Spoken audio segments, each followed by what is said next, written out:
retrouve maintenant sur ma plateforme de trading avec l'indicateur MACD qu'on voit ici juste en dessous du prix de l'euro-dollar. Alors l'indicateur MACD, c'est un indicateur de type oscillateur. Ça veut dire qu'il va se trouver en dessous du prix et non pas sur le prix comme ça pourrait être le cas des bandes de Bollinger ou éventuellement des moyennes mobiles. Et donc l'avantage c'est que c'est beaucoup plus lisible, c'est pas encombré entre guillemets sur le prix. En revanche, ce qu'il faut comprendre, c'est que cet indicateur, à l'inverse du RSI, c'est un oscillateur de type non borné. Ça veut dire qu'il peut aller super haut et super bas. Là ici, les croisements qu'on voit, ils pourraient très bien être beaucoup plus hauts si le marché le permet. Alors qu'avec le RSI, on est vraiment compris entre 0 et 100 et ça peut pas aller au-delà. Et ça peut pas aller en dessous de 0. Ce qui veut dire que ça simplifie la lecture.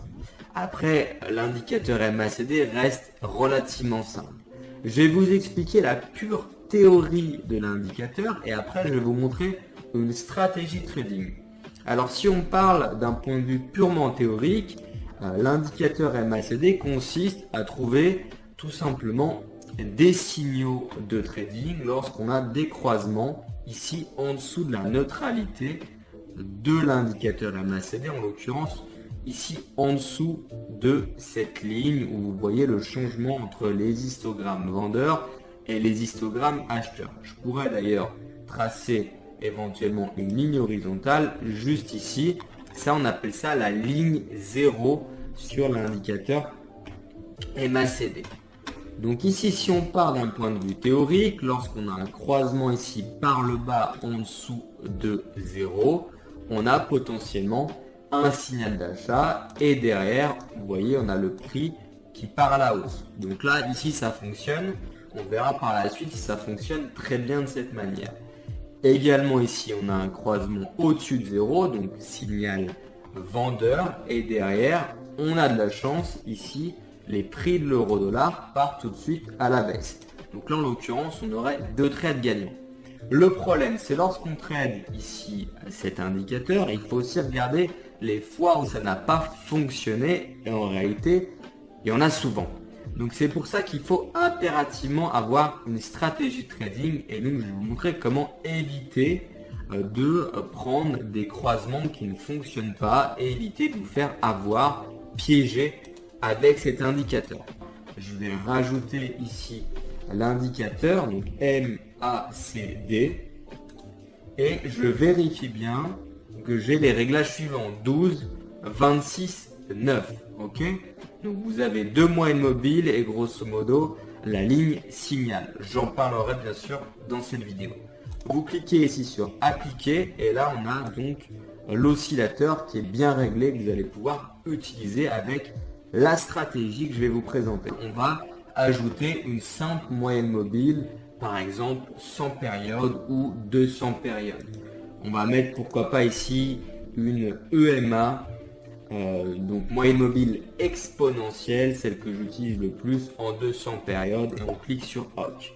Ce qu'on va maintenant faire pour avoir la tendance dominante, c'est non pas être sur des toutes petites unités de temps, car là on est sur du 1 minute, chaque bougie représente 1 minute d'évolution. Donc très simplement, c'est pas très pertinent, les informations sont pas forcément intéressantes et plus on est sur des unités de temps importantes, plus c'est fiable. Donc pour ce faire, je vais tout simplement partir sur du D1. Ça veut dire ici que chaque bougie japonaise que je vois sur le graphique représente une journée de cotation. Donc c'est relativement fiable. Et ce qu'on peut voir ici, c'est qu'avec la moyenne mobile, on est baissier car on est en dessous de la moyenne mobile de 100 jours et la moyenne mobile est en pente vers le bas. Donc si on a en D1 le marché qui est vendeur, on va chercher sur des unités de temps plus courtes à vendre le marché avec ici MACD. Après, ce que vous pourriez faire idéalement, c'est vérifier quand H4 vous êtes également vendeur, ce qui est le cas, on est en dessous de la moyenne mobile de 100 jours, ce qui permet d'avoir plus d'informations qui vont dans le même sens. Une fois qu'on a ça, là on peut partir sur des unités de temps plus courtes, par exemple sur du 5 minutes ou sur du 1 minute comme on était tout à l'heure, sur du 30 minutes, sur ce que vous voulez, des unités de temps pour rentrer sur le marché avec un bon timing.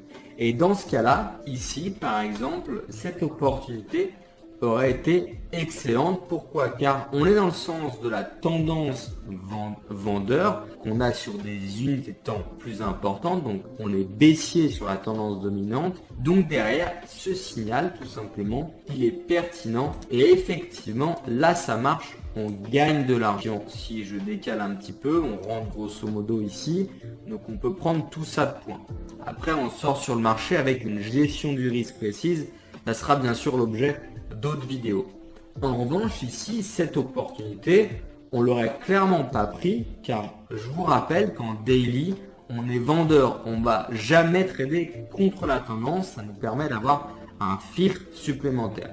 Déjà, c'est la première chose pour trader ici à l'indicateur MACD. Autre chose de super important, c'est éviter à tout prix les croisements qui sont trop proches justement de la ligne 0. Donc je vais vous la tracer ici.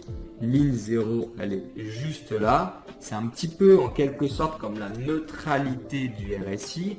Si vous avez ici des croisements grosso modo qui arrivent dans cette zone-là, ça veut dire qu'il y a très peu de volatilité, très peu de mouvement et les signaux seront de mauvaise qualité. Donc il faut toujours privilégier les beaux croisements qui sont bien sortis soit au-dessus de 0, soit en dessous de 0. Exactement comme on l'a ici et ici.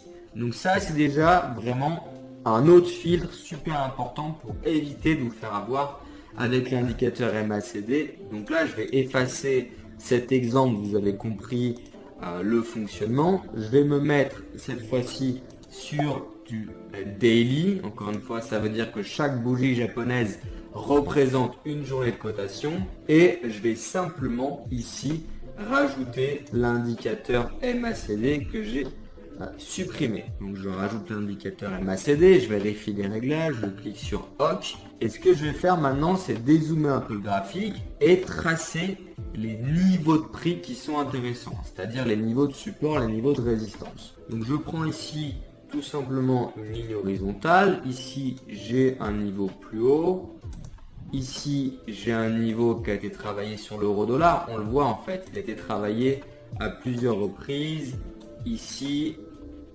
je vous trace ça très rapidement, ici, et ensuite après ça a bien été travaillé ici au niveau de la résistance, en tant que résistance. Et on a ici un autre niveau qui peut être pertinent, c'est celui-ci, ok, qui a été travaillé en réalité juste ici. J'espère que vous le voyez. J'essaye de vous dessiner ça assez rapidement. Et là, on voit qu'on a eu un rebond qui est en train de se mettre en place juste ici sur ce niveau qui était pertinent. Donc, je vais vous tracer ici la zone d'intervention. C'est cette zone-là sur une base daily. Et comment on peut valider un rebond sur un niveau de prix, encore une fois, peu importe l'unité de temps. Encore une fois, plus on est sur une unité de temps importante, mieux c'est. Mais là, on peut valider le rebond car on a rebondi sur le niveau qui avait été matérialisé ici et travaillé encore une fois, même juste ici à plusieurs reprises. Donc c'est vraiment un niveau pertinent qui peut jouer un rôle de support. Et ici, ce qui est super, c'est que là, MACD nous donne clairement un signal d'achat car on a le croisement sur une base daily qui coïncide tout simplement avec ici un niveau de prix. Le seul risque c'est qu'on a à contre-tendance par rapport ici à la moyenne mobile de 100 jours. Donc c'est plutôt ici une méthode d'intervention pour travailler les retournements de tendance, mais ça fonctionne assez bien. Qui sont trop serrés, par exemple ici des croisements trop bas, ça sert à rien. En revanche, des croisements qu'on a qui sont assez hauts, qui ont bien explosé au-dessus ou en dessous de 0, là c'est pertinent, c'est vraiment super important avec l'indicateur MACD. Et c'est assez difficile des fois de savoir si on est assez haut ou assez bas, car comme j'ai dit, c'est un indicateur qui est non borné. Donc c'est un peu plus difficile à visualiser.